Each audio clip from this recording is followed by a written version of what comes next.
Welcome back to the show, The Unbroken. Sam Davis right here. My guest today comes all the way from Philadelphia. His name is Brian, just turned 40 years old. I met Brian probably the worst day of his life. And then I watched him get well.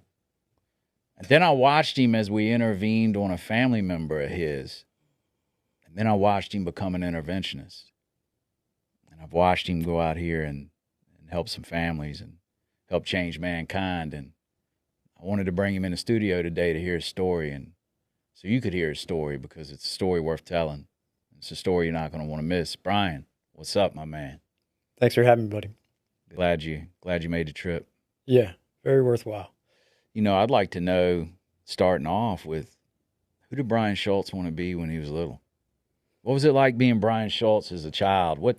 Where'd you grow up? What did it look like? And what did you want to be when you were a little tyke running around? You know, I'm extremely grateful to be able to answer the question that you just asked me. And then there's this other piece of me. Left at my untreated, addicted self, my first instinct is to come on an opportunity like this and want to say the most profound thing that you've ever heard somebody sit in this chair say. Got to blow it out of the water. Yeah, man.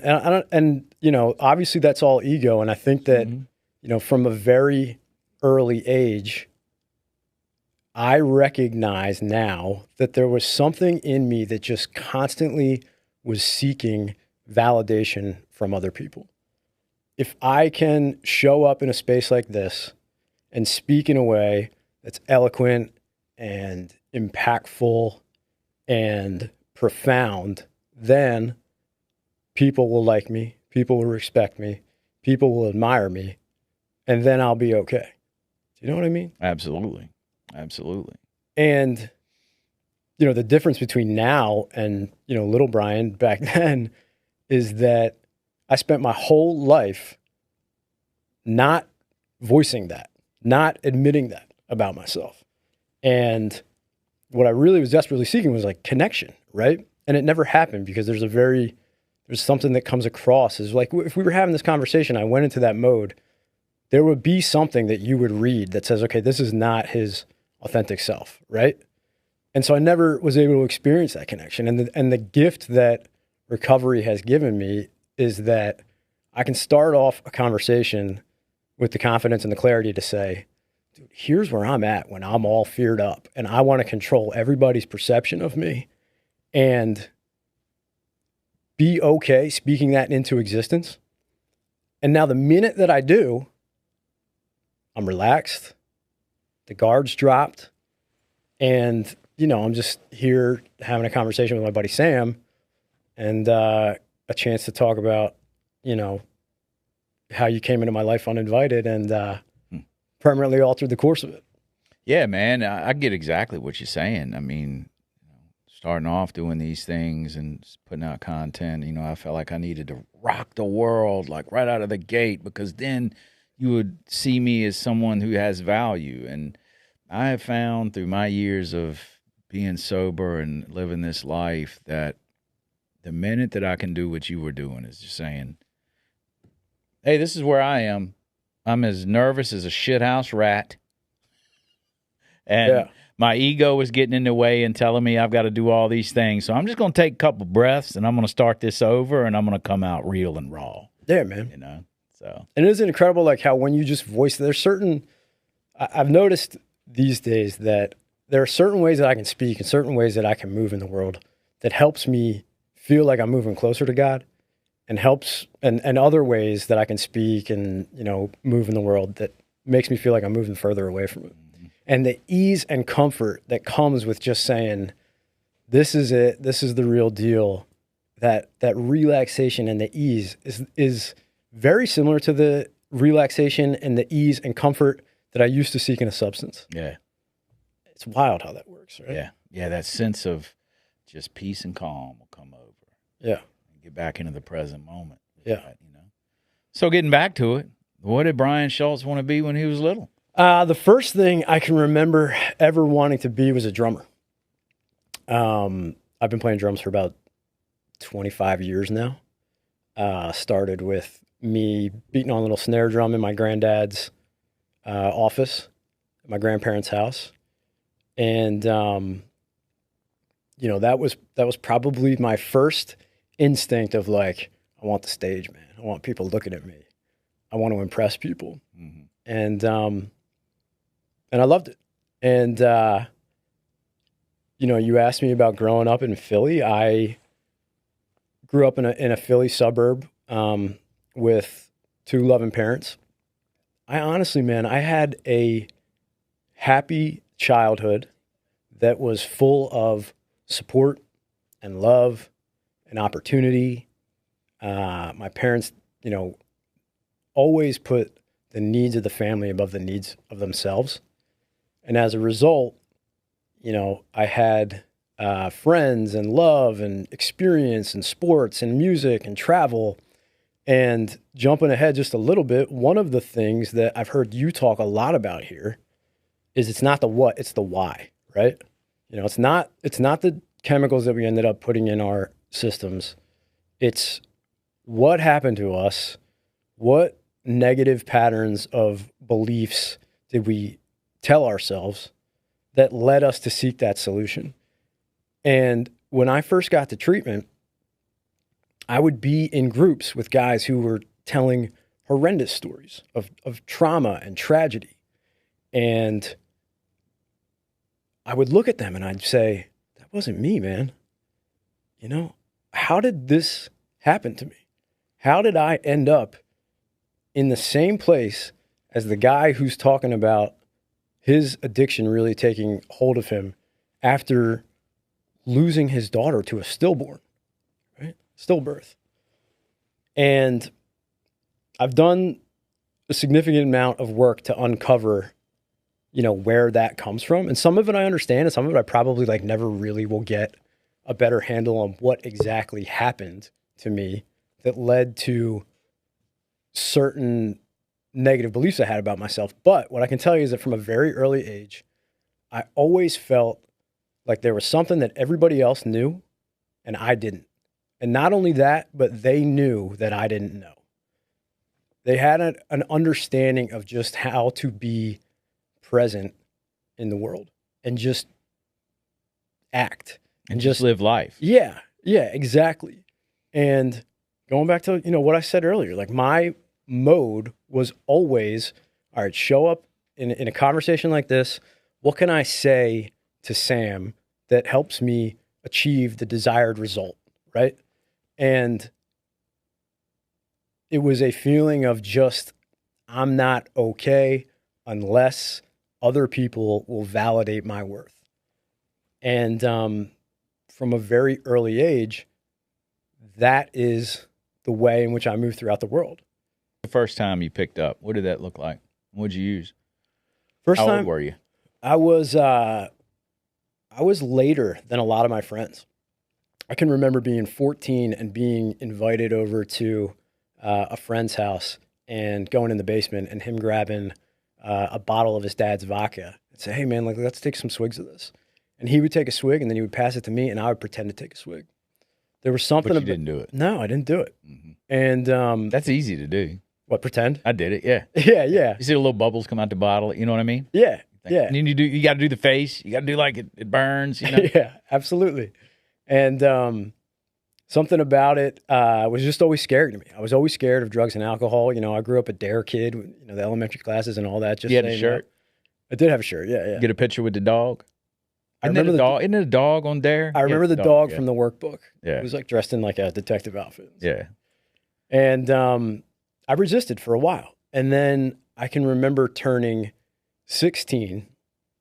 And basically what happened is, my first experience with drugs was as a substitute for meaningful engagement in things not going on in my life, right? When I was a little kid, my birthday's September 15th, right? The cutoff date for my school district. So my parents had a choice. I could either be the youngest person in my grade or I can be one of the oldest people in my grade. And, I think there's positive and negative to both of those, but they decided to hold me back and I'd be one of the oldest. So some of my first memories are showing up and not trying and succeeding. because I was simply a little bit older and a little bit more advanced, right? Like in first grade, I won the 50-yard dash by like 25 yards. You know what I mean? I'm a year older than a lot of these. Dominating. Yeah. Dominating the space. Yeah. And I think that, long before I had issues with self-esteem, I was sort of under this impression that I can just show up, man. You know what I mean? I don't got to put the work in, right? What I found out was that that's not true. The world is full of talented people with a lack of work ethic. And at a very early age, I kind of became one of them. I had this inability to make decisions that did anything other than satisfy an immediate impulse and desire in the present moment. I could not prepare for things in the future. I could not study for the test until the night before the test. I could not learn the drum part until I was sitting in front of the drum teacher and he's like, Brian, you clearly didn't practice this. Let's figure this out. And then I could get it together, right? Mm-hmm. And that sort of inability to plan ahead was kind of like my first experience with addiction, right?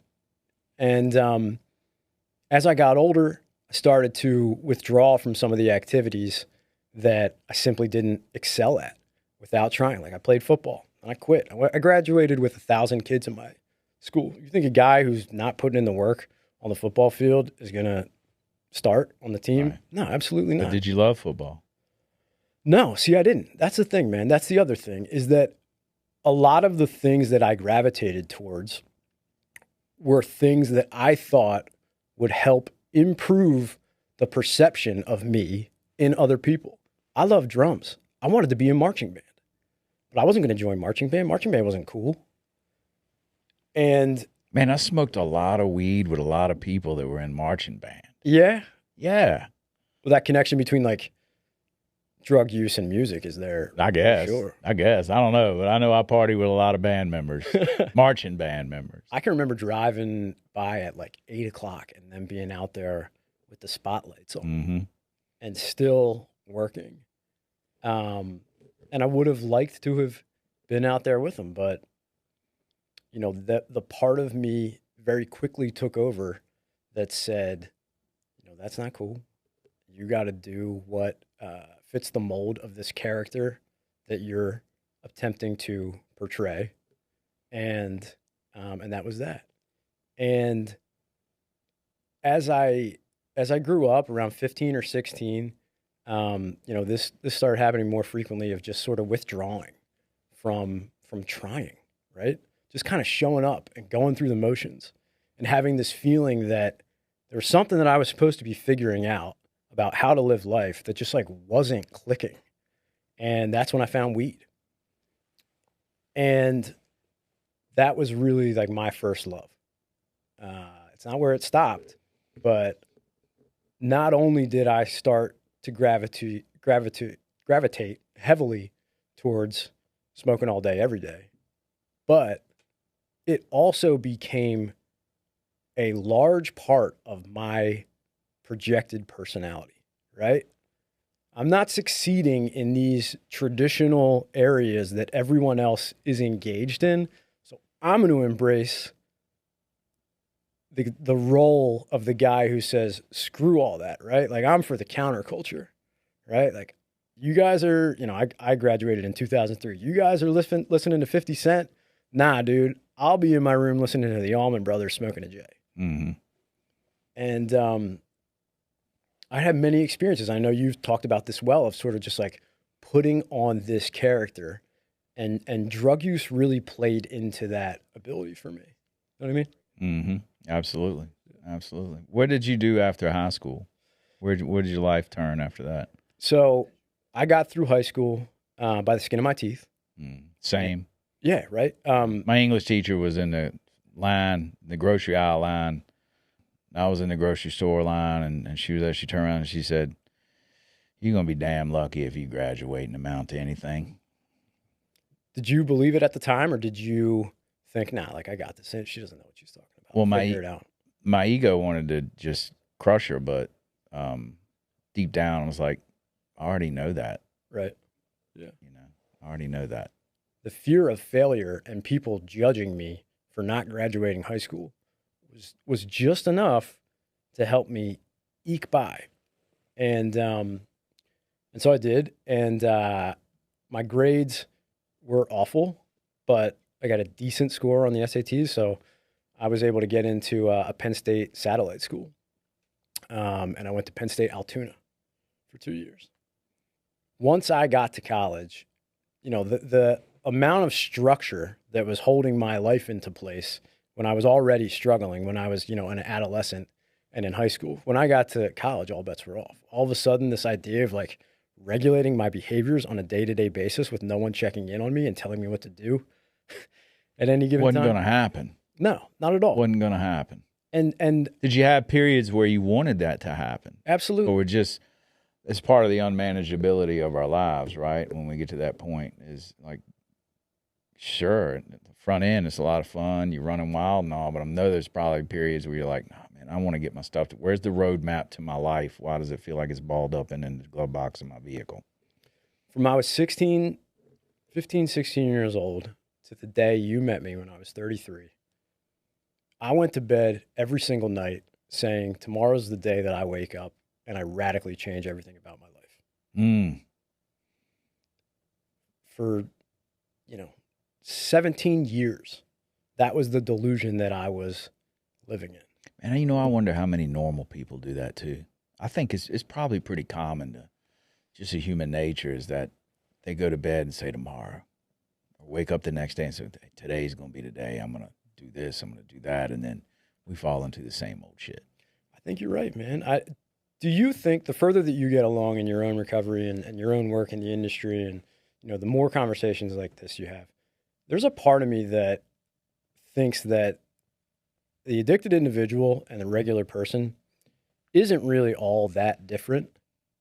It's that the addicted individual, for whatever reason, gravitates towards the solution that is so noticeably turned into a problem.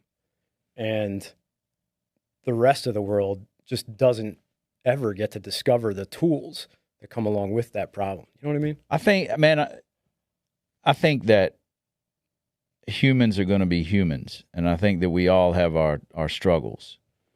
We all have our stuff. And I've seen through the years of people that are normal, so to speak, judging addicted individuals and judging their behaviors and calling them junkies and they should all die and all that stuff. Man, everybody's got their stuff. Sometimes it manifests into, pain is pain, man. Pain and emotional pain, strains on our mental health, like that's across the board with every human being, and it just manifests in different ways. Sometimes it goes to drug addiction. Sometimes it goes to love and sex addiction, pornography, workaholics, relationships, toxic relationships one right after the other, body image issues, gambling, the body image stuff, man. Like people always, repeatedly getting facial stuff done. Mm-hmm. And look, there's nothing, I'm not judging anybody for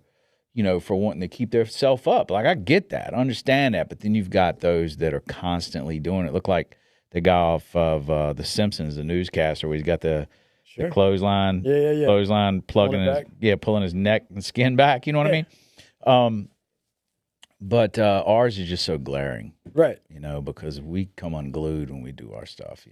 Yeah, man, and that's why when I first entered into like just getting my first glimpse at the world of recovery, and I would hear people in 12-step rooms say, I'm so grateful to be an addict. I would get so angry, and I wouldn't understand what they meant by that, because. And now I do, right? And I think what it goes back to is like, I had one solution, right? And at the time, particularly around the time that I started smoking marijuana heavily, that became the only solution that I ever relied on. And then as a result, I stopped developing other solutions, right? I think almost without exception, every parent of a young adult client that I talk to will tell me that their child has mental health problems that they're self-medicating through substance use. And I don't necessarily think that that's incorrect. I think that that's partly true, but it's incomplete, right? I had anxiety, I had depression, I had low self-esteem, I had an inability to engage in life in the way that I wanted. I was going to change my life tomorrow for 17 years, but I would get high and I would get immediate relief. But the problem was, as soon as I wasn't high, I had no idea what to do. And so the only logical conclusion of that is that I got to get more high. Yeah. I got to get high more often. Yeah. Right? Until the point where it becomes a problem that everybody notices and somebody is willing to step in and the people that were allowing me, through no fault of their own, they were the best intentioned people possible, my family, who was, engaging in a lot of enabling behavior, stepped in and says, you're being fired as a decision maker in this process because you haven't been able to figure out any other solutions to the way that you're moving in the world, and you're going to go learn some. But if that hadn't happened to me, there's absolutely no way that I ever would have figured out how to manage my internal condition, because it was always a problem long before I ever took, the first puff, the first drink. The problem was there before the drugs came into the mix. The problem was there. So when did your family first notice that, hey, Brian's messing up? And what did they do? What kind of things did they do to try and manage your addiction? So I think long before they recognized that it was an addiction, we went through the typical cycle of something's off. We can't quite figure out what it is. He seems to be experiencing all of these consequences. Let's pursue the normal avenues that families go through to help their child develop in the regular way. So what that looked like was get me to a psychiatrist and taking medication, antidepressants. I was diagnosed with attention deficit disorder. I was diagnosed with depression. I was diagnosed with anxiety, later on, bipolar. And what I did not realize and what they did not realize at the time, look, mental health issues are real, okay? I'm not here to say that there's no place for certainly psychiatry and psychologists, and I have this conversation with families all the time. If you have a substance that's clouding the picture, you have absolutely no idea what the mental health issues are until that gets cleared up first. And luckily, by removing that and engaging in therapy, you're treating underlying mental health issues as how you treat addiction, right? Right. And so... I'd see that all the time when I worked in long-term treatment. Folks would come in because they'd been to multiple treatments, usually before they end up in like a 90-day program. Yeah. And they'll come in with one suitcase full of clothes and another suitcase full of all types of medications that psych doctors, their primary doctors, a bunch of doctors have put them on these, wearing these diagnoses on their sleeve, and on their jacket of, I've got this, I've got this, I've got that, I got that. And, 90 days later, they're leaving on fish oil and a multivitamin, right? And again, I'm not, just like you said, I'm not saying that mental health is not a thing, that there are not these diagnoses, but every family that contacts me, and I'm sure every family that contacts you, is say they suffer from anxiety, depression, and we think there's a drug issue or an alcohol issue, or and they're all related. Mm-hmm. They're all just different branches of the same tree. Exactly. Yeah. 1,000%. So getting them to understand that is important for me to as quickly as I can get them all to understand that, the better. And I think there's a sense of comfort that comes with labeling something as a diagnosis, right? Like, Brian isn't spiritually sick and addicted to drugs. Like, he has executive function disorder. Oh, executive function disorder. We just got to get him on the right pill. Yeah, get on the right pill. And also, if my loved one has a diagnosis like that, then we really don't have to take action. Yeah. We really don't have to set boundaries. This isn't about, there's such a stigma around addiction still that, it can't possibly be that our loved one is a garden variety drug addicted individual with a lot of emotional pain and no way to deal with it except use drugs. Yeah. It's got to be bipolar. It's got to be this. It's got to be borderline. It's got to be. They would almost rather it be that than you being a garden variety drug addicted individual. Yeah. And then also, therefore, there's nothing that I have to do about the way that I'm interacting with that person, because this is a job for a qualified clinical professional. Yeah, it's not my fault, man. I got bipolar. Yeah. Yeah. Exactly. So a lot of that. And then the other thing that became a recognizable pattern in my family system, and again, like they were just doing their best. They didn't know how to navigate this, but I was always the guy who would experience some outrageous consequence due to a lack of planning, effort, organization, my drug use, my mental health issues, all of that. And then I would be able to use my power of speech to be able to manipulate my family to bail me out of that situation. Because that's the other thing that I don't necessarily think gets talked about. We always talk about when someone's addiction really takes hold, they stop developing other tools, right? But the things that kept developing for me were the aspects of my character, which led to the pursuit of my addiction growing, right? So like one thing that I became incredibly skilled at was talking my way out of consequences and manipulating the people around me and using things like charisma and dishonesty in order to achieve my desired result, which was don't get in my way, just keep supporting this lifestyle, and everything just goes on as it is. And what about the fear? Did you ever use that tactic on your family of maybe I should just, I wish I wasn't here, or I'm going to go kill myself, or did you try that one? I did a lot of blaming on them. Yeah, for sure. All of this is a result of, I didn't necessarily threaten through action, but what I did a lot of is something that I know you hear all the time, because I hear it all the time. It's that if you would just get off my back about this, then my problem would be solved, right? Like, don't you see that the way that I'm showing up in life is a direct result of your stringent need to control who I am and what I do? Don't you understand that I just don't fit the mold of who you want me to be? Why are you trying to make me change into what you think I should be? The old victim. Right. Meanwhile, completely reliant upon them to bail me out of every single situation that I found myself in, whether that was, money or mending relationships with family members. My sister and my relationship got very damaged to a point when I was deep into my addiction, which you know about. And my parents stepped in there and tried to sort of manage that and providing me with a place to live later on. So they enabled you very well. Absolutely. Yeah. And that involved place to stay, money, making sure that I was submitting things on time, And how old were you at this point? Well, I mean, this was going on, and since I was a young adult, right? Like, it started in college. But you were a grown-ass man. You're talking about 27, 28, 29, 30 years old. 30 years old, they're still making sure that you're making your appointments on time. 1,000%. I think when I try to express to somebody the insanity that I was living in and what I put my parents through and how sick I made them in order to behave in the way that they're behaving.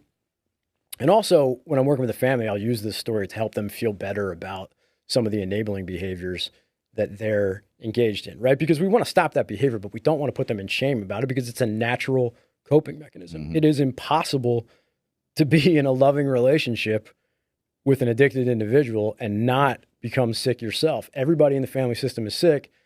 The only person who gets any relief at all is the addict, because we get to get high. And so I was 30 years old. I was living in Philadelphia.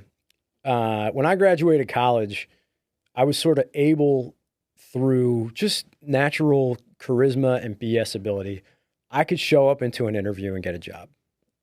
We're talented, man. Right, yeah. We're above average in ability and talent and smarts. And as I say to everyone, I think God created us to be addicted individuals to keep us from taking over the world. We're that talented. Yeah. Like, it doesn't surprise me a bit, man. I've never filled out an application. Yeah, I think every job interview I went into in a professional capacity, I got an offer. Yeah.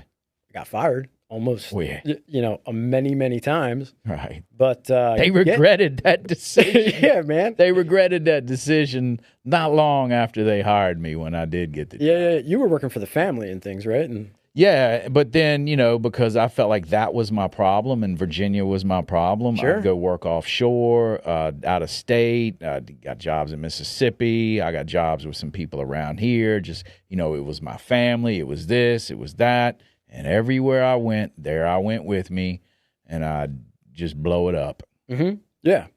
And so I was engaged. I was hell when I was well. I'd start off good and was a good operator, good employee. I mean, I had it in me, but I couldn't maintain it. Yeah. Couldn't maintain it. Something about that initial drive to get somebody to put their trust in you. We can do enough for that, but then to maintain a functional level of responsibility, it's impossible for me. And I was caught in that cycle. And so I was living in Philadelphia. I was working in medical supply sales at the time.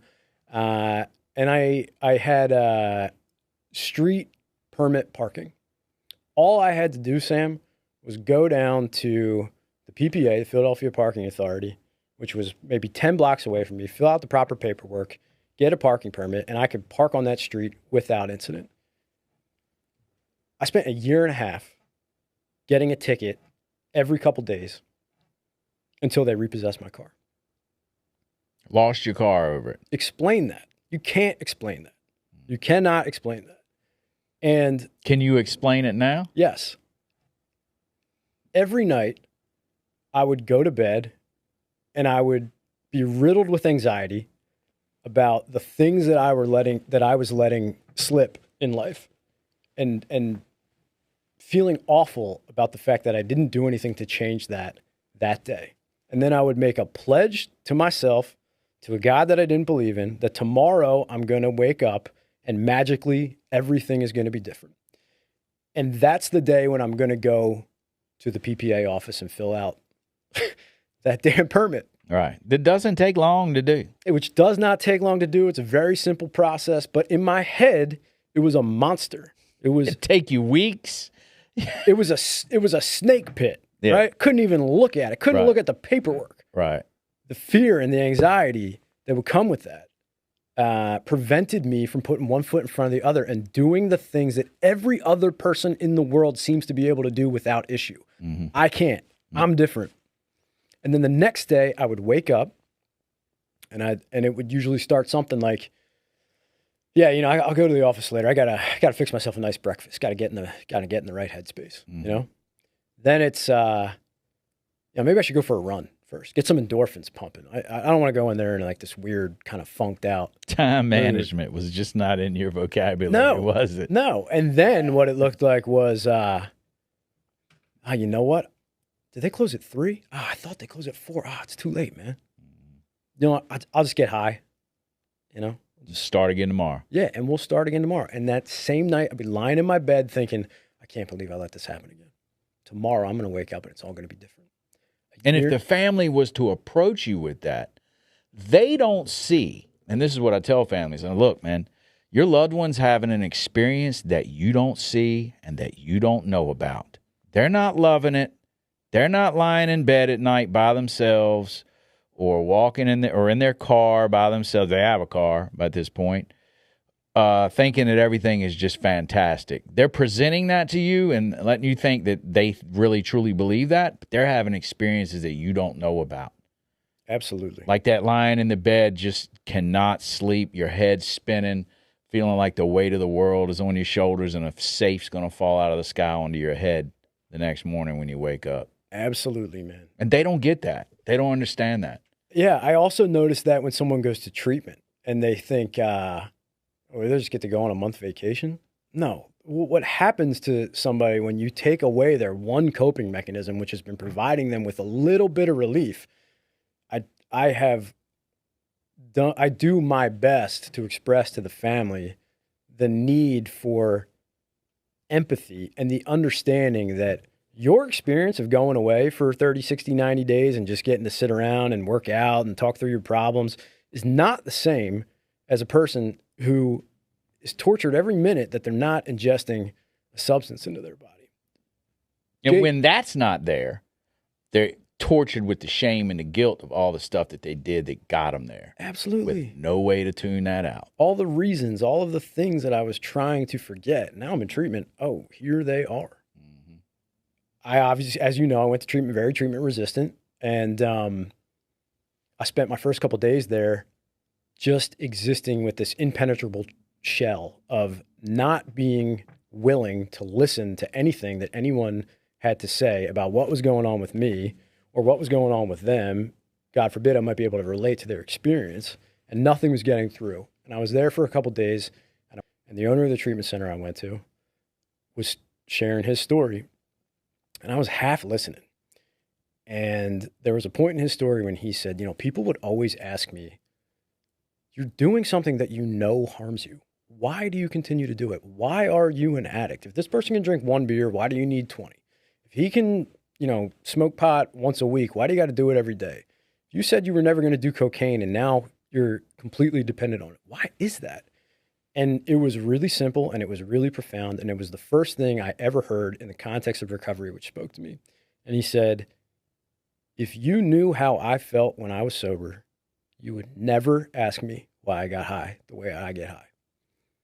And that had never occurred to me. I was still, when you met me, I was still at the place of like, I can recognize that I'm doing this chemical because I like the desired effect of the chemical. I can recognize that I'm not a very happy person, but I never made the connection that, oh, how I ended up in them, regardless of like me trying to figure out what happened when I was a kid and, you know, not being able to get those answers of how I ended up. Like, it's a very simple premise. I was miserable when I was sober, and I got relief when I wasn't. And it turns on you like a boomerang, starts cutting you to pieces, and then you're miserable with it and miserable without it, but it's a less miserable feeling putting a little crack cocaine or a little fentanyl, a little heroin or whatever you're using versus sitting there raw dogging it. Absolutely. Raw dogging life with no solution.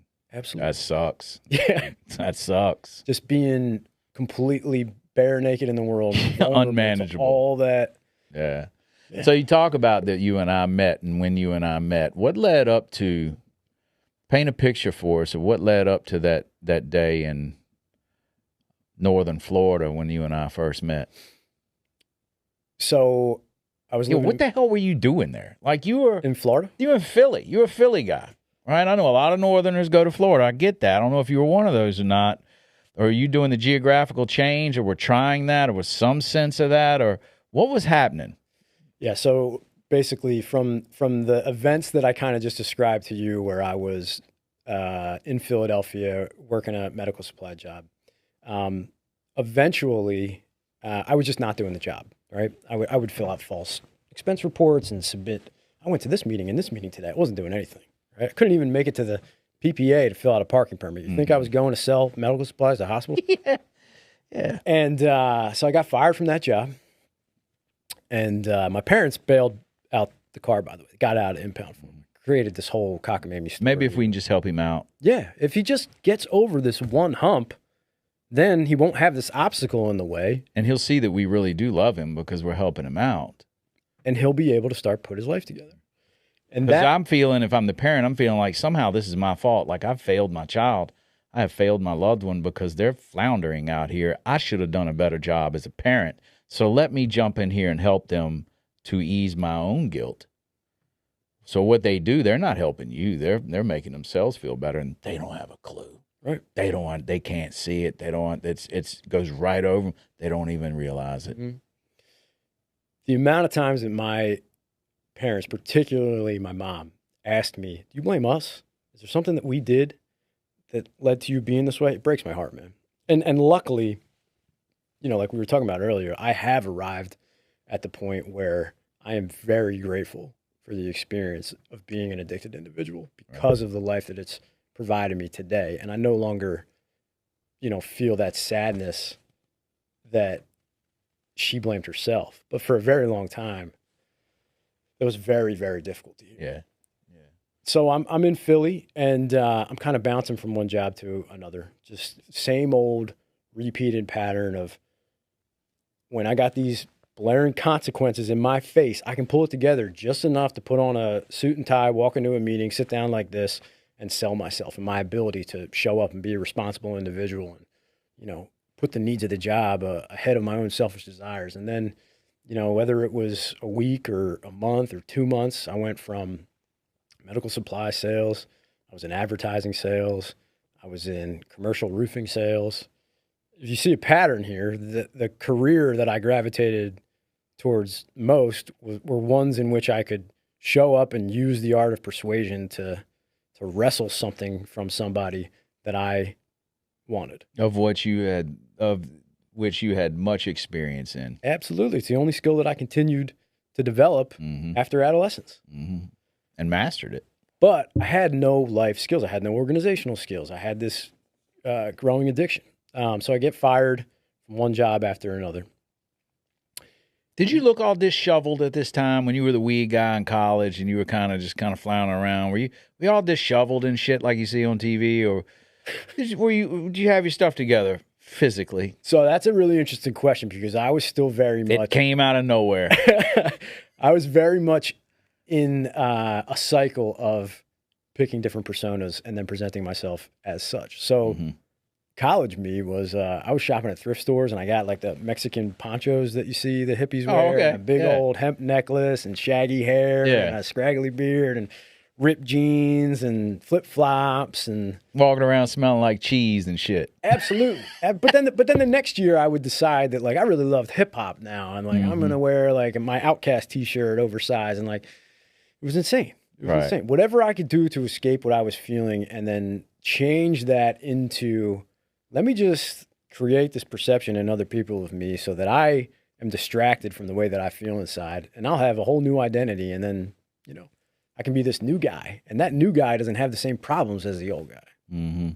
So your closet kind of looked like multiple personalities, right? It's like no, because I got rid of everything. You get rid of it. Yeah, because that wasn't me, man. That wasn't the authentic me. This is the authentic me. That was a process of self-discovery, and that wasn't real. So, and then it's like, wait a minute, that isn't the real me. This now is the real me. Now I'm coming to my own. If you look at pictures of me throughout like high school, like in my yearbook, it's crazy. You're like, who's that guy? I had like dyed black hair and like, you know, like a ripped sweater that I got from the thrift store. And then the next year it was like clean cut All-American football player. And then the next it was surfer guy with highlights, you know, and I know that some of that is just typical, you know, teenage, young adult type stuff, finding who you are. But for me, it was pathological, like most things were in my life.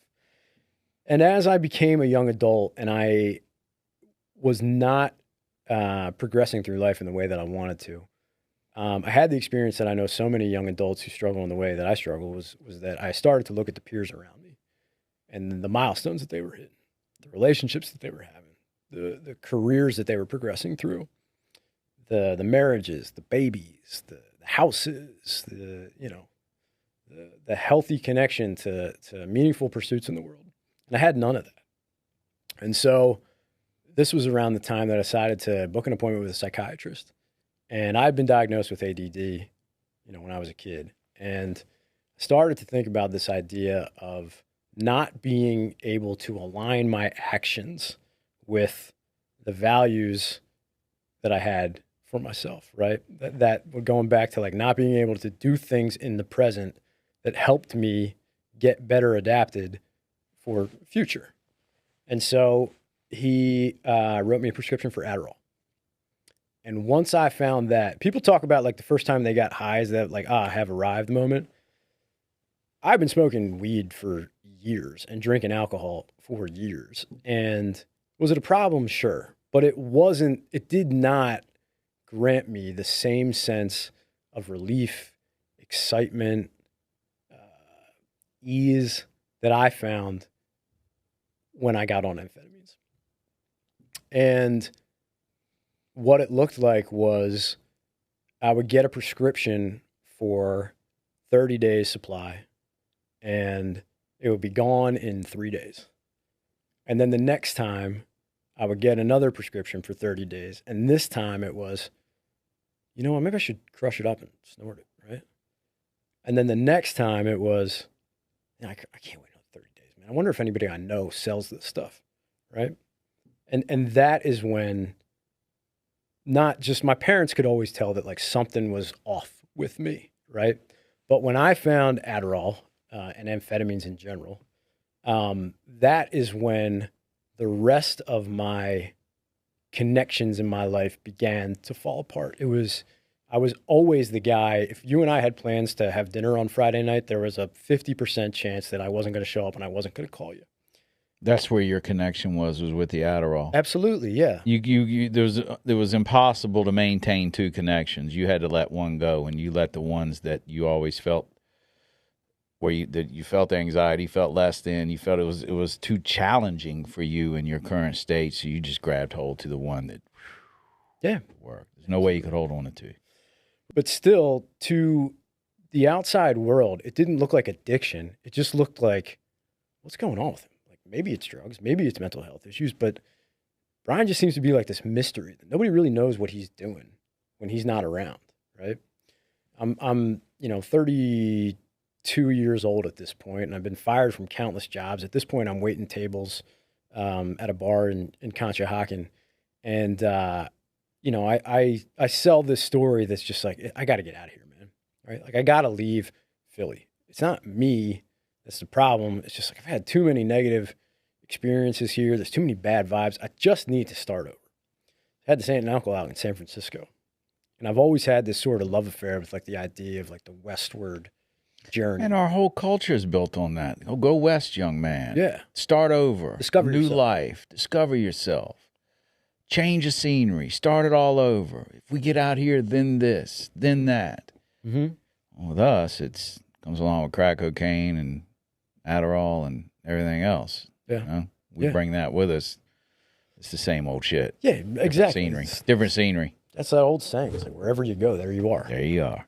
And I found that out all too quickly, unfortunately. Mm-hmm. Went out there and I was staying with family, and it was a matter of a month or two before. Went out where?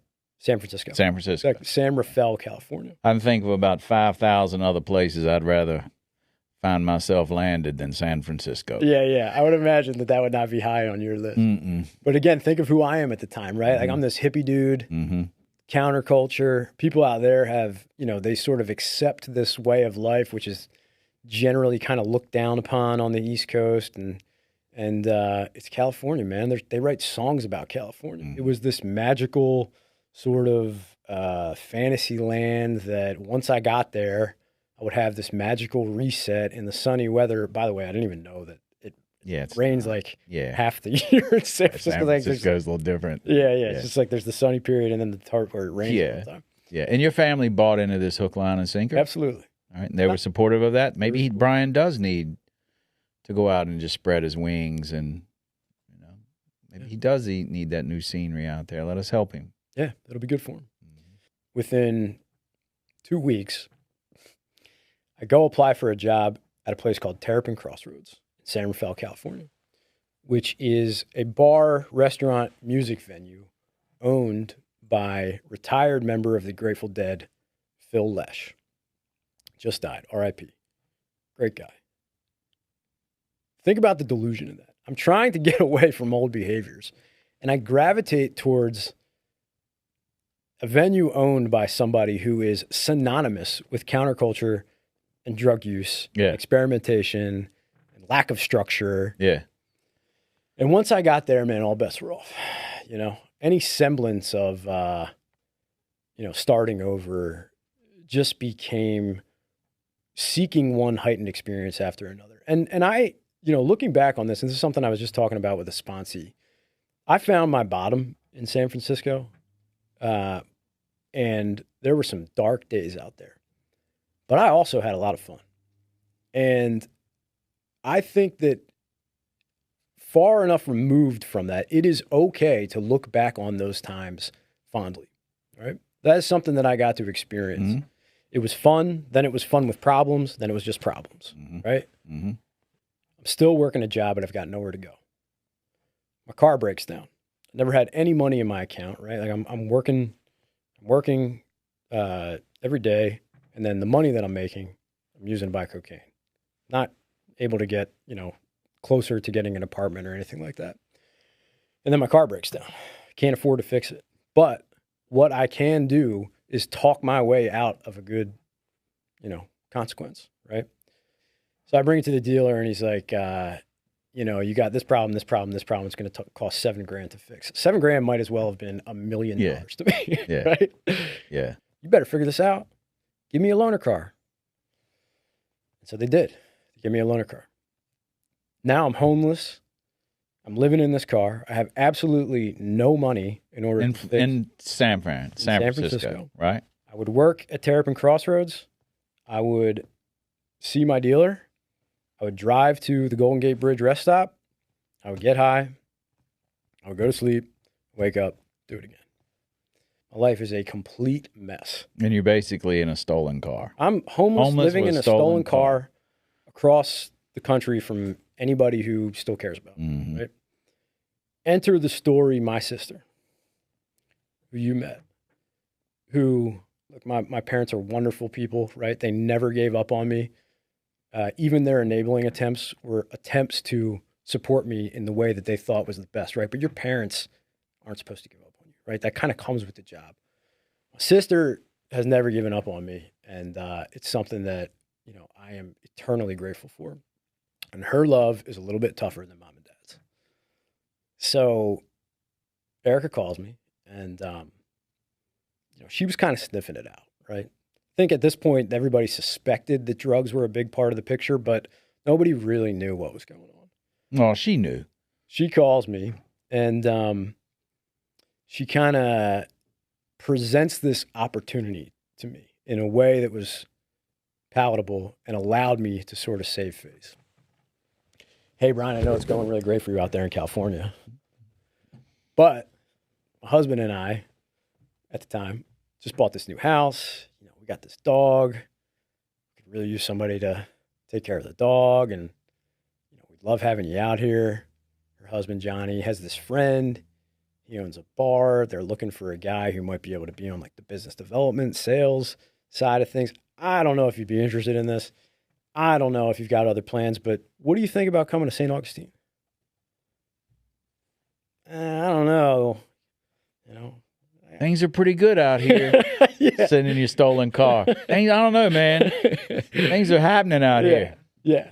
And of course, I don't know, brother. I don't know, man. I think I may just stay planted out here at San Francisco, man. It was like everything's just, I don't know, sister. Let me think about it. Right. But I was out of options, right? If that had gone on too much longer, I don't know what was going to happen, right? Probably be in jail. And so, all right, you know, I'll do you this favor, right? Like, it'd be great.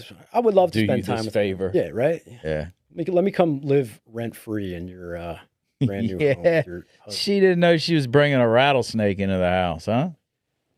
She might have, you know? She was sniffing it out. She knew what was up. She didn't know the full extent, but, you know, the writing was beginning to be on the wall.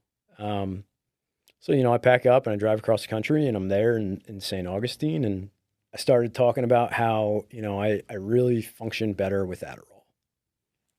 Boom, back to the races.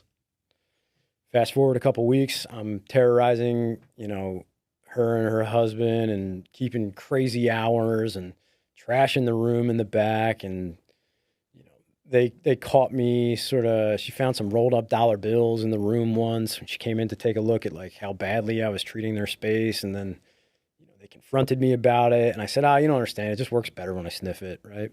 Got them off my back by saying, why don't you hold on to it?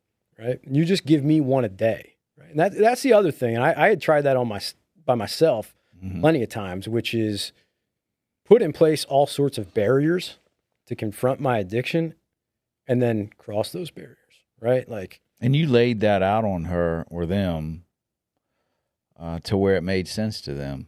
Right. When it doesn't make sense that a 30-year-old man needs someone to manage his medication. Absolutely.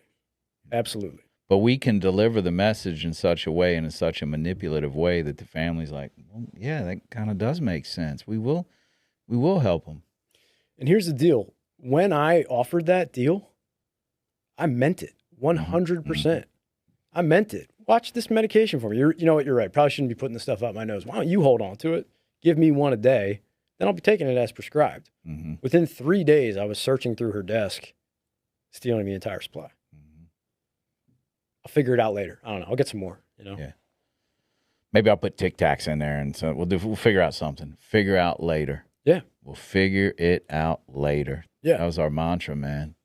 The final straw was after I asked her to keep a handle on my medication, and she saw that I was looking for it and stealing it. Enter the picture, Sam Davis. Man, your family called me, worked with. Now it's been years ago now, so my memory of this is not as sharp as it once was. But I remember their same fears. We met on the beach. There was a home on the beach somewhere, right?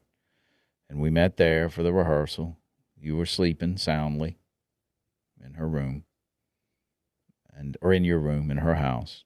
And they had the same fears that every other family has. They were terrified that you were going to become violent. I don't know where that came from. You don't seem to me to have a history of violence. Do you? I have a history of getting into fights and getting beat up because I was trying to prove how tough I was. Mm-hmm. They had a fear that you were going to go run out and kill yourself. They had a fear that you were just going to run away. They were absolutely terrified. But they were joined together and they were moving forward in spite of that fear. So what did it look like? I know what it looked like on my end, but how did it feel on your end? Well, first of all, the night that you all met on the beach, obviously I didn't know what was happening, but I experienced something that I've seen happen in a lot of interventions I've engaged in since, which is I didn't know what was going down, but I had a feeling. My spidey sense was tingling. Something was going on. The way that I was being interacted with just seemed to change. All of a sudden, I'm not being pestered as much. They seemed to be getting off my back about like. It turned the burners off of you. Yeah. And I can remember going to bed that night, one of the rare nights. I think I had been up for several days at that point. And you looked like it. Yeah.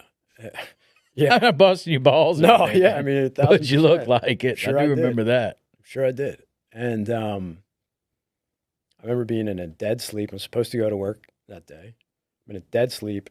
And my sister's husband at the time, Johnny, knocks on the door of the back room. Brian, there's somebody here to see you. And immediately. What'd you think it was? Cops. Yeah. That's why I have them say that. Yeah. Because you'd rather see me than the cops. Exactly. If they'd have said, hey, it's some guy named Sam, you'd have been like, oh, and then you're an interventionist? Then it would have escalated. But when you come out of the door thinking that it's the police, which normal people don't think. Like normal people don't think that when someone knocks on the door and says, hey, somebody's here to see you. Normal people won't say, oh, shit, it's the cops. Yeah. They're like, well, hell, I wonder who this visitor is. Let me go greet them. Right. Right? Yeah. Yeah. So immediately my mind begins racing of just like, what did I do? What debt do I owe? Who's coming to collect right now? Is it the cops? Mm-hmm. Because we know, like, well, as the interventionist, like, I know that you've got history, had experiences that the family doesn't know about. So I know that feeling of looking over your shoulder, what did I do? Or maybe some things you didn't do that you think, well, maybe I did do. I don't remember this. I don't remember that. I just know that I've been a pretty shitty human for a while, and I'm sure there's a plethora of stuff or reasons for someone to be knocking on my door wearing a badge. Yeah, so absolutely. Let's see what it is. Absolutely. And I walk out into my sister's living room, and the first I noticed that my whole family's there, and also my boss. The first person I see is my mom. Yeah, we had your boss there. Did, yeah, my boss there, who was a friend of my sister's husband. Mm-hmm. Man, whenever we have the employer, it's a home run. Yeah. Home run. I mean, if you think about the natural progression of where's the wiggle room here, right? Mm-hmm. Like, well, and I know that this was the logic behind your decision. It's like, well, if I can still work, then I'll just go to work and I'll figure out a new place to stay, and I can continue on the way that I'm living. But, once that option is taken off the table, obviously things look a little bit different. You'd a pinball machine with no more flipper. Yeah. You know what I mean? That ball rolling right down through the middle and you're hitting the flipper and you got nothing. Yeah. Like that's the goal, is that the individual's like, man, I got no other option. Time to get well. Mm-hmm. And I remember seeing the look on my mom's face, and it was, everybody was sad, obviously. Everybody was pretty solemn. And you hadn't said anything yet. But there was something on my mom's face that looked almost apologetic. Like, hey, sorry this is happening to you. And when my mom would present as angry, that's when I knew that there was an opportunity of, let me get in here and try to emotionally manipulate and wrestle for control. But she just seemed resigned to the fact that there's some decision has been made, and I'm walking in to find out what that decision has been. Mm-hmm. And I'll be honest with you, man, I don't remember a whole lot about the experience, except that I remember just being really stone-faced. I have been in a number of interventions where people break down crying. That wasn't me. And they were reading these letters, and I can remember the general parts of the letters, right? They're talking about how much they love me and all the potential that they see in me, and how much they just want me to be better, and then calling me out on the behavior as it's been affecting them, and then asking me to get help.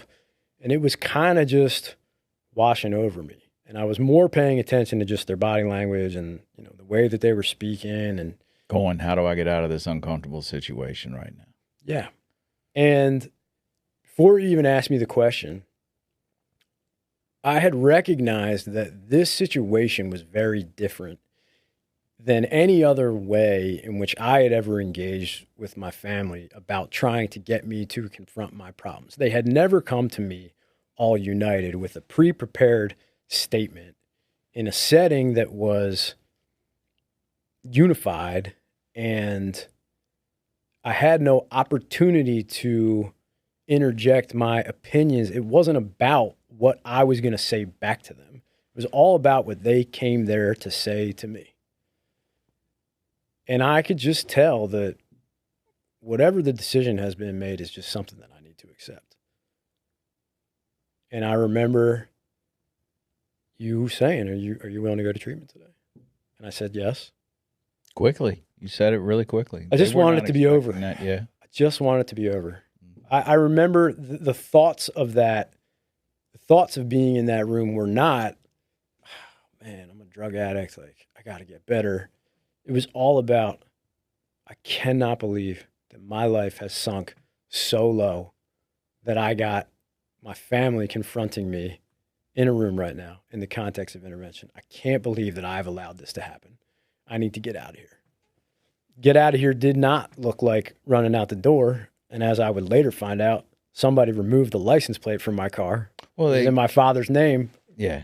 As you should have, right? They were completely enabling behavior, right? Yeah. I'm like, that car doesn't belong to him. Does not belong to me. Didn't do a damn thing to earn it. Did everything. We asked that. Like, who owns the phone? Who owns the... Not to immediately strip all that stuff or to be mean or anything. It's like, I as the professional, I want to know, what is the level of enabling that's going on here? And they said, yeah, I own the car. Car's in my name on this. I'm like, okay. And part of me is going, okay, we got this, we got that, we got this. We're moving these, we remove these options. We're going to create a little desperation. Yeah. And I did. I went out with the screwdriver. I think it was me. I think I went out with the screwdriver and took the plates off. That's the way my dad tells it, yeah. Yeah. And then the whole time that I'm out there taking that off, which didn't take long to do, but I'm thinking, because you hadn't awakened yet. Yeah, I think I was in a pretty dead sleep. Yeah, you hadn't awakened. So I, as the professional, just like you had no idea what was coming, I have a sense, and you're an interventionist now. You know this. You experience this before you walk into someone's living room. You kind of know what to expect, but you really don't know what to expect. And while I'm out there taking off the license plate, thinking, I wonder how this guy's going to react to this. Because they were fearful that you were just going to run out the door, jump in the car like Bode and Luke Duke, and take off. Just take off. Yeah. With nothing. And it makes sense, right? Like, you can't help but play out all of the possibilities of what is. And we try to plan for all of those eventualities. And, the most common question is, what happens if he leaves? What happens if he says no and leaves? And the reality is that a successful intervention is not an event; it's a process, and it doesn't just stop because somebody says no at the intervention, right? But what did you think of? I didn't mean to interrupt. No, go ahead. But what did you think of me when we were not? What did you think of? How did I do? No, like your intervention. A lot of, I've been in a wedding from someone that I've intervened on. I've been the officiant in someone that I've intervened on, and I got a wedding coming up in October that I'm going to be in someone I intervened on. It's great, man. But initially, they hated me. They hated me. What was your feeling of the interventionist while you were there? I didn't blame you. I wasn't angry at you. I wasn't even angry at my family. I was angry at the situation. I was angry at myself. I was angry at their inability to understand that this wasn't the right solution for me. Mm-hmm. If they only knew. Right. And I looked at you as the mechanism through which they were exerting their will onto me. Mm-hmm. Right? And the other thing that immediately struck me, which threw me off guard, which I would imagine is kind of purposeful, is like, you didn't look like the typical mental health, whatever, professional, psychiatrist, psychologist that my family would have. Like, you didn't come in and like, I think you came in like this, right? Yeah. And I was like, this is just a guy. Like, who is this guy? Mm-hmm. Right? And at the beginning of the intervention, you said very little to me. And I remember your first words were, hey, man, I'm Sam. I think you know what this is. Mm-hmm. Have a seat. And then, then they got right into the letters.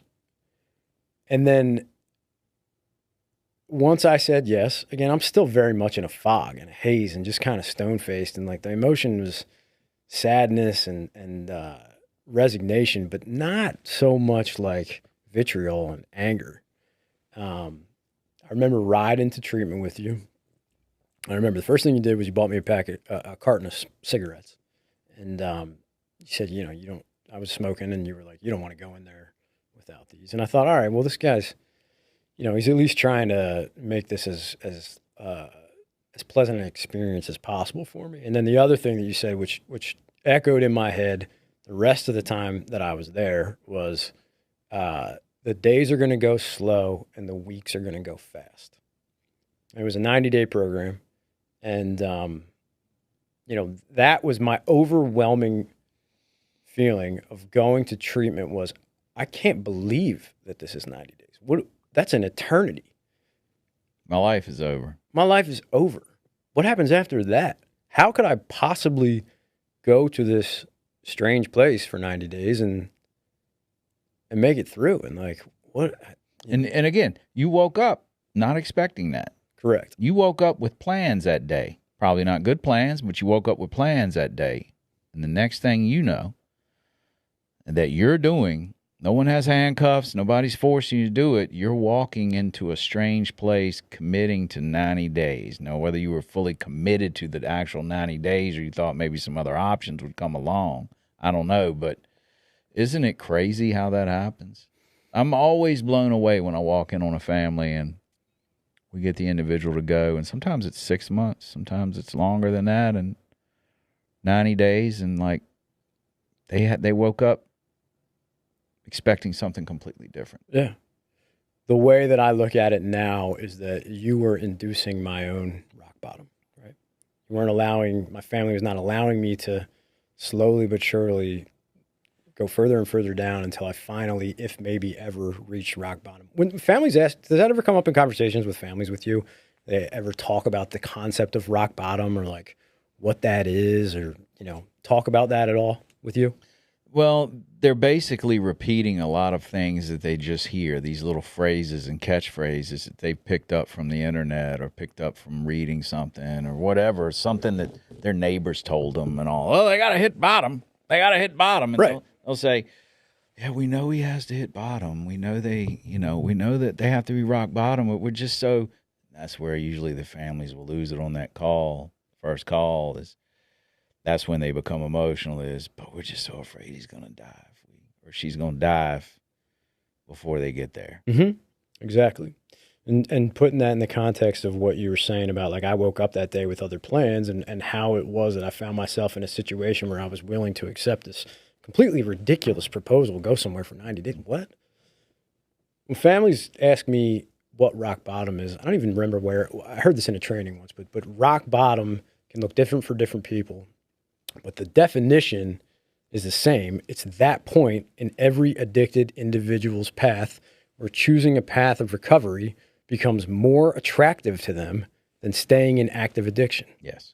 And that is what an intervention achieves. Yes. We raise the bottom up to meet them where they're at and offer them a choice. And we do so in the context of which we're the most attractive choice is turning away from our addiction and being willing to do the thing that we don't want to do and go get help. And it can be instituted in a variety of different contexts, but really that's the heart of it, right? Yeah. And, I get that all the time. Well, we can't help him with if he doesn't want it. And I understand where that comes from. And I think it's the most harmful myth that exists in treatment. And they spew it everywhere. People with no idea. How do you make them want it? What they're saying.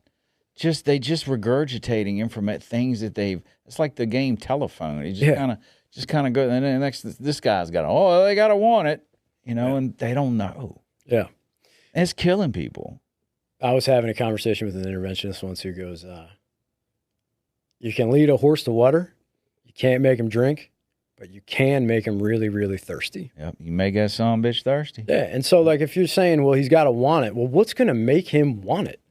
What, does that just magically happen one day? Pain. You're going to be dead before then? Or is there something that we're willing to do in the meantime where we're going to get uncomfortable and fire this person as a decision maker and start moving towards a better life? Yeah. And then when families, they want to be encouraging, hey, well, maybe you should do this. If you just go here and you do this, or maybe you should try this. You deserve this. You deserve all that. Maybe do that. Trying to be really encouraging. Mm-hmm. They don't realize that people like you and I, when we're in the depths of our addiction, we've already tried to do that. Mm-hmm. We've already said we can't even wake up in the morning and go pay our parking permit.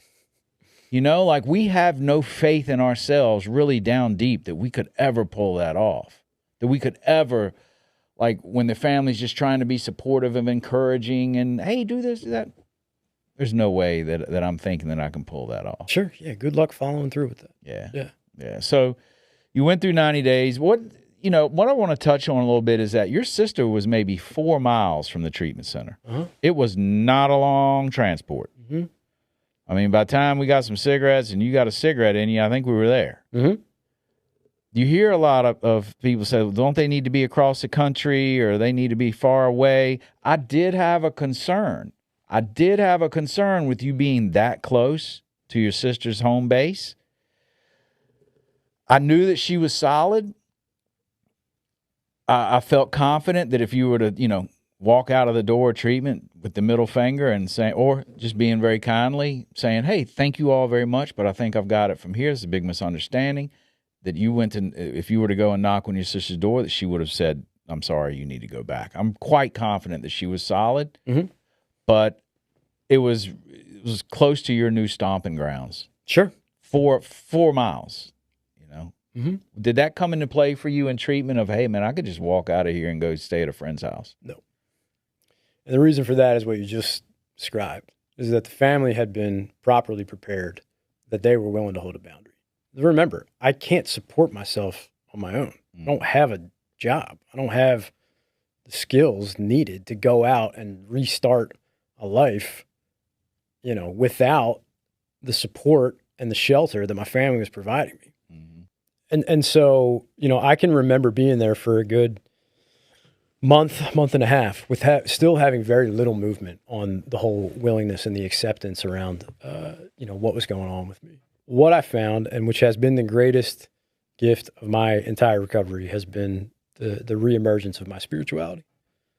I was the God debate guy. When they started talking higher power, I shut it down immediately. Not only did I not want to believe in God, I didn't want you to believe in God. I didn't want to believe that he could have anything to do with this situation, let alone fix my problem for me. And I was in treatment with a guy named David. And we progressed to the point in the program where we got a little bit more freedom. We were living in bunk beds, right? Like it was at summer camp. Mm-hmm. And he was a Christian guy.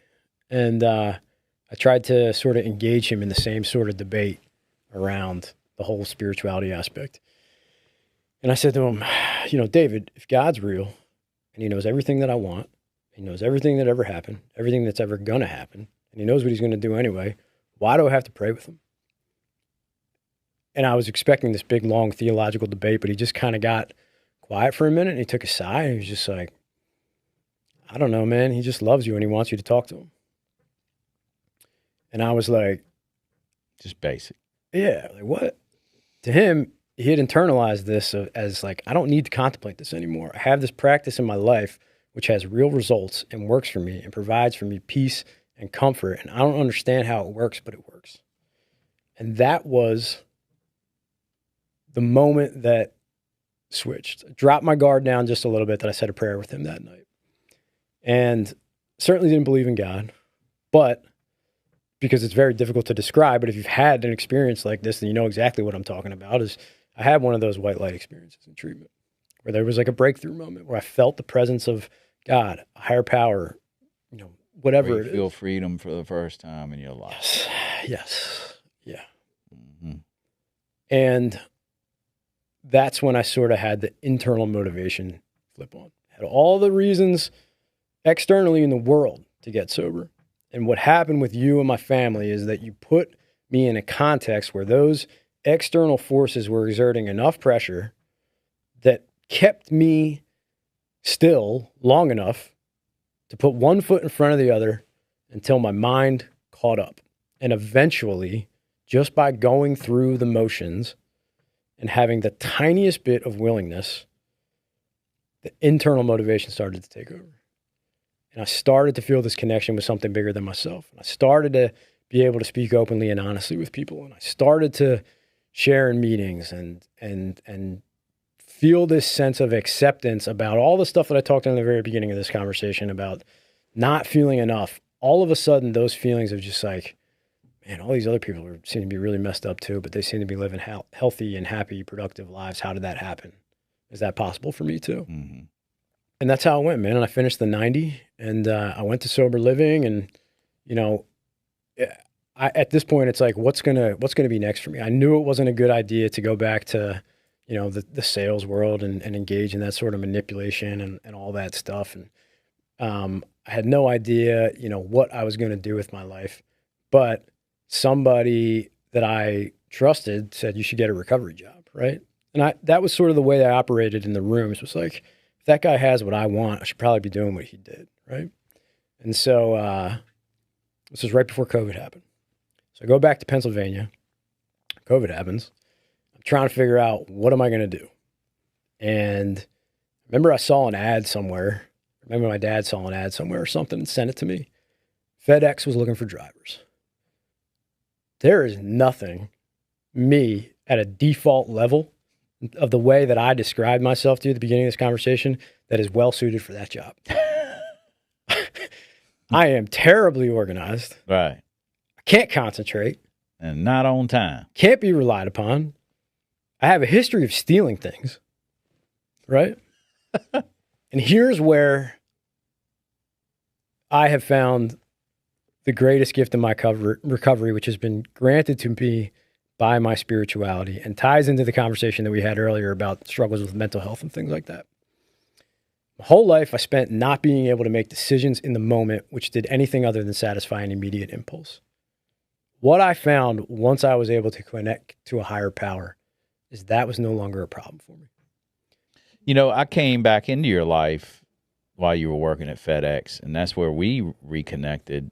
Mm-hmm. And I don't forget how many years later that was from interventions. 3 years later, and you had a family member that was struggling. And I remember coming up to do the rehearsal the night before. You were sitting in there, part of the rehearsal, and you were giving amazing feedback.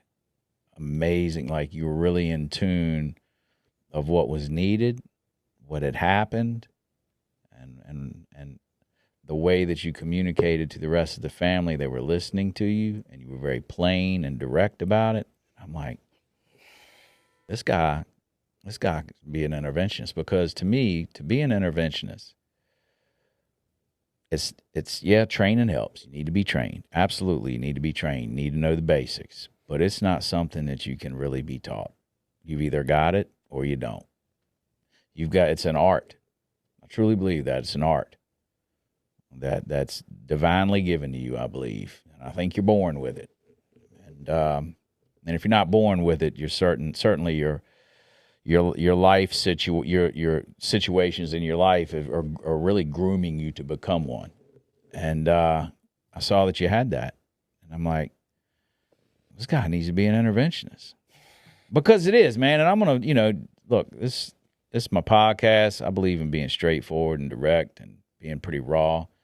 You can be as raw as you want. You can sit back and just say, holy shit, I can't believe he's saying this. But there's a lot of people out. Well, there's not a lot, but there's a few people that work in this field that think that every interventionist needs to be a licensed therapist. Mm-hmm. My job is not to be a therapist. My job is to be an interventionist. Mm-hmm. And I've known a shit ton of therapists that have no business being therapists. Getting a degree doesn't do anything. It doesn't, in my book. When you're working and you've been appointed by the universe to be in a position where you're helping other people, I don't think that can be taught. I think it's you've either got it or you don't. And that's therapy as well. Yeah, I've heard both schools of thought on that, and I've heard people who share that opinion. Well, I've had this fella. Go ahead. I had this fella that out in the Midwest, and he's a big believer that every individual that's doing interventions needs to be a clinician, a licensed therapist. And he reached out to me and wasn't very kind didn't inquire who I was, didn't introduce himself. And he's a well-known guy, been doing this for a long time, a little angry guy. And he sent me an email and no, didn't beat around the bush of what he thought. And so I did some research on him and looked at because sometimes that'll immediately go to my imposter syndrome, right? That imposter thing, right? Well, maybe, oh my God, they're figuring me out. Oh my God, what if he's right? Oh my God, I've been fake all this time. Like, what the hell am I doing? Mm-hmm. Went to his website, looked at his, because if I'm going to reach out to an individual, I'm going to do my homework. Sure. And his website was full of the model. It's a wonderful model of intervention, adapted to some degree, that was created by an individual that wasn't a clinician. And I brought that to his attention when I did reach out to him and asked him, like, hey, man, what the hell? Like, how you doing, man? We know the same people. I do a lot of work in Texas. I've heard a lot about you. I admire you. But what's this about, shaming me and blasting me on an email that I need to be a licensed clinician? And he went into all that. And that's when I said, hey, well, I noticed in your website, which is marvelously done, just marvelously done. I was killing him with kindness when I really just wanted to go throat punch him. Sure. That's what I really wanted to do. That's that other side of me. And that's what I really wanted to do. But thank God I got a PR team. And they even advise, like, just ignore it. Don't reach out, Sam. Just leave it alone. Don't. And sometimes I follow directions and sometimes I don't. But I was following God's direction on this, and I wanted to reach out to him and just be a man. And when I told him about I'm like, man, I noticed your website was the model that you use was created by someone that's not a clinician. So help explain that. What was the reaction? He didn't have one. He didn't have one.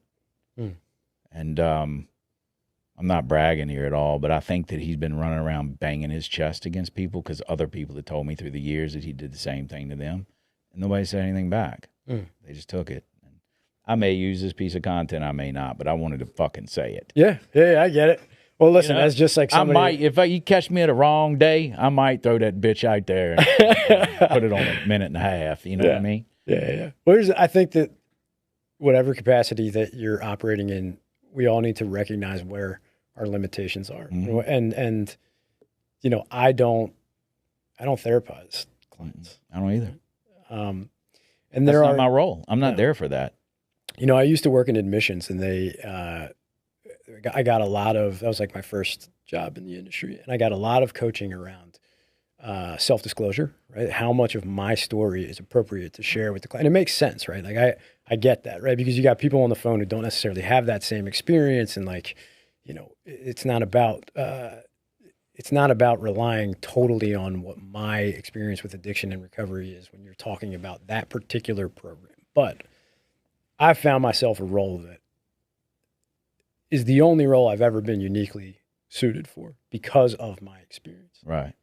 And while that's not the be all end all of what we do, that's the starting point for me. When I'm talking to families and they're beating their heads against the wall asking me, why does my loved one do this? And they tell me a story that reminds me of the time that I refused to go 10 blocks to get a parking permit at the PPA. I can say, hey, I did that too. And here's what was going on with me. And here's how I learned how to eventually fix that behavior. Yeah, And know your limitations, just like you say it. Know your limitations. Sure. I've had plenty of cases where I've said, I think you're going to be best suited with someone else. Yeah, absolutely. And look, I don't necessarily think that you have to be somebody who struggled with addiction in order to be a good interventionist.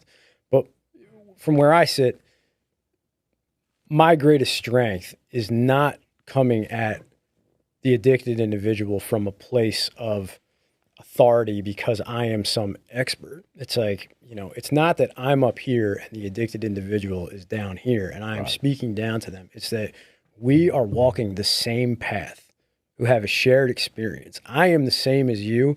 I've just gotten a little bit further along. And now I'm turning around to the point that I used to be at and simply explaining to you how it worked for me and offering you the same chance that I was given.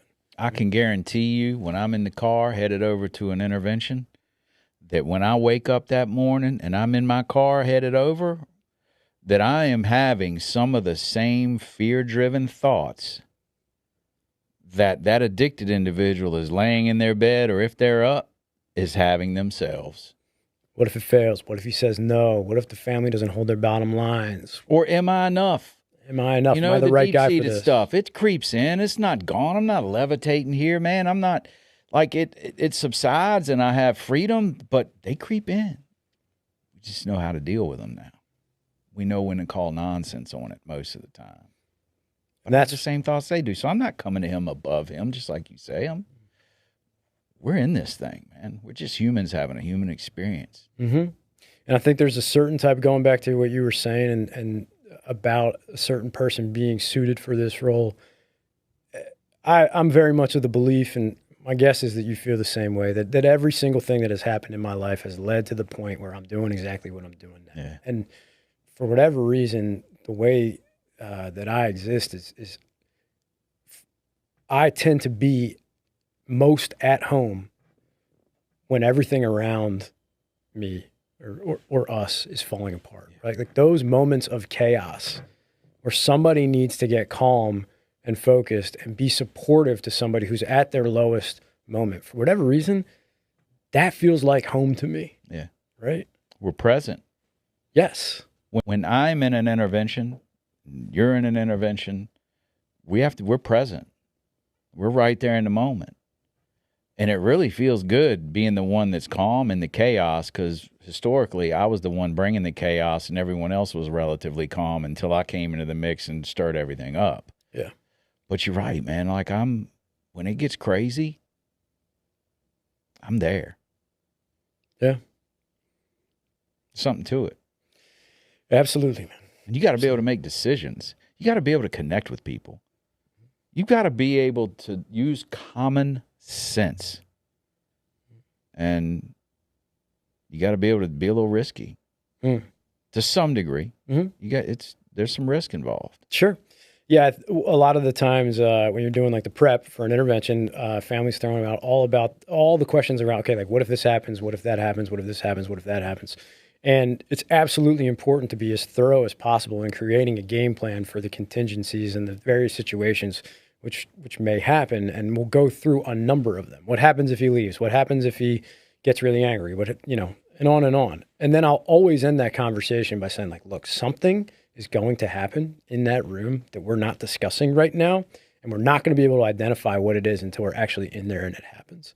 And part of what my job is to feel comfortable helping all of us walk into that ambiguity and be willing to roll up our sleeves and take some of this as it comes.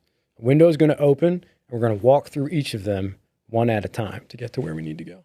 A lot of people on social media message me and comment saying, hey, I want to be an interventionist. Hey, what did that feel like when you were trained and you finish your training and it's like, now what?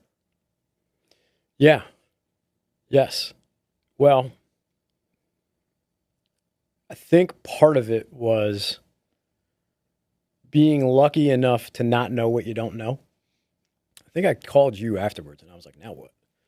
And, you gave me some helpful advice, and I started calling people, just trying to make connections. And I knew a local interventionist, and I called her and took her out to lunch, picked her brain a little bit. And then I didn't know any better. So How'd she respond to you? How'd she treat you? really welcoming, Okay. which I understand now is a rarity in this field. Very rare. The guy he'd been doing interventions in my home city for 20 years, and I did the same thing as you. I wanted to reach out to him and meet him for coffee. I met him for coffee, and the first thing that he said, "So you're my competition, huh?" And I'm like, "No, I didn't really realize I was. I'm no threat to you. I just wanted to pick your brain because I think you got a lot of experience." Yeah. But that's where he started from. Yeah, that makes a lot of sense. I think that's the unhealthy version of being guarded about people walking into the industry and trying to do this job. And then I think, giving the benefit of the doubt, the healthier version of that is that there's a lot of saviors, people with, complexes about like, I'm going to get in there and just get my hands dirty, roll up my sleeves and start saving people. And I had a little bit of that, right? And I think sometimes there's well-intentioned kind of guarding of like who gets to do this job, which, either way, that's for, nobody to really decide. But I was lucky enough that, I had a few contacts, and then it just so happened that I didn't know anything about the treatment world until I went to treatment, right? And I come back to Pennsylvania, and we do an intervention on my loved one. He goes to a treatment center. It just so happens I found out is one of the, better respected and well-known treatment centers in the country. And I didn't know any better. I picked up the phone call. I said, hey, I picked up the phone. I called him. I said, hey, my name is Brian Schultz. I got my CCMI. I want to be your interventionist. And the guy on the other end of the phone chuckled and said, I appreciate your chutzpah, but here's the deal, buddy. We work with the Sam Davises of the world, X, Y, and Z interventionists, and this guy, and that guy, and that guy. And, we have 13 different programs here, and a location in Florida. And I appreciate the call. But I'll tell you what, you could have a job in admissions. You could learn how a top-notch treatment center operates. You could get on the phone with families in crisis and explain to them how a solution can help their loved one. You can do admissions for incoming interventionists. You can work hand in hand in interventions. You can learn how to have that conversation. You continue refining your skills, because every admissions phone call with some aspect of that is the same sort of stuff that I was utilizing in intervention training, right? And it started like that. And then I began to make more and more connections with other people like yourself, and I started sitting second chair. And then I think eventually you had enough sort of faith in me to offer me the opportunity to be on IOC. And for a while it was, I was working Sunday through Thursday, 10:30 to 7 in my admissions role. And every other minute outside of that was trying to make this happen. I believe that if you really are willing to, if you say that you want something, then the question becomes, do you really want it? And if you do, then the answer to that is that must mean that you're willing to reorient yourself in every single way you can possibly think of in order to achieve that goal, right? So I made some sacrifices. 3 years ago, when you came back into my life was completely bereft of recovery. For a while, I was really strong in my sobriety. And then around the time that I started working, not around the time I started, but when I was into my job at FedEx and I started, I'm in the truck and I'm delivering packages and I feel like a regular person and I'm responsible and I'm contributing to society. All of those thoughts of maybe I don't have a problem crept up. And I decided that I was a person who maybe could drink alcohol now and then, right? I had just gone through almost a year's worth of treatment. My life got better to the point where things were starting to come together for me. And what did I do? I turned away from the solution that allowed that to happen. And God's timing is perfect. That went on for a couple months, and before... Were you just smoking some weed? No, just drinking? Yeah. Just drinking. And Miserable. yeah, absolutely. And in my head, it was, I never really had a problem with alcohol. I didn't really like alcohol. Meanwhile, I was involved in the equation all of the time when I was using my drug of choice. Right. And, but the reality is that was the final symptom of my disease returning long before I picked up the drink again. It was, I stopped working a rigorous program of action, which consists of, for me, ongoing therapy, the work of the 12 steps that, for me, again, Alcoholics Anonymous provides, not relying on a higher power and taking active measures to connect to that through things like prayer and meditation, and not challenging the first thought, the first reaction as it comes to me by talking that through with other people that I can relate to.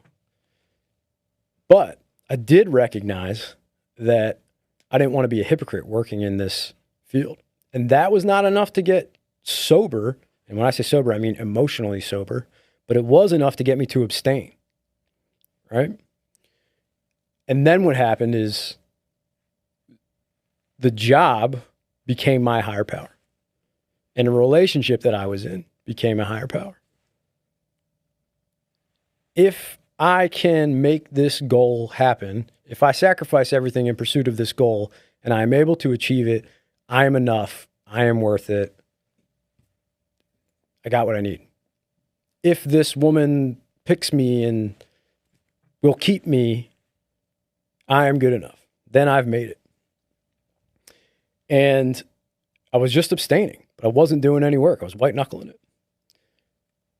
Around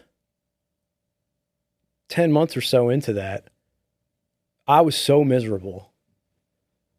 I walked back into an AA meeting, and there was a guy like you sitting there, and he was standing up telling his story, and he's just, you know, there's something about the ease with which he's sharing his experience that you could just tell that this was a living, breathing, active part of who he is in his core now, right? The freedom. And I broke down. I raised my hand in that meeting. I was just like, you know, I haven't had any substances in about 10 months, but I am the furthest thing from sober. And, you know, like a week later, got a new sponsor and hit back at it. And haven't looked back since, man. And it all happened exactly as it needed to happen. And I believe that was my final step one experience. And something that you say all the time is it's not about the what, it's about the why. Yeah. And as long as I was unwilling to take a look at the why, it did not matter if I was putting a drink or drug in my body or not, because it would have been something else. It would have been a job. It would have been a woman. It would have been food. It would have been exercise. Something would have taken its place. Somebody said in a meeting the other day that it's not that some of my problems have internal spiritual solutions. Sometimes I don't want to admit this, but all of my problems have internal spiritual solutions. That's a fact. Why do you belong to Intervention on Call? What's your philosophy around that?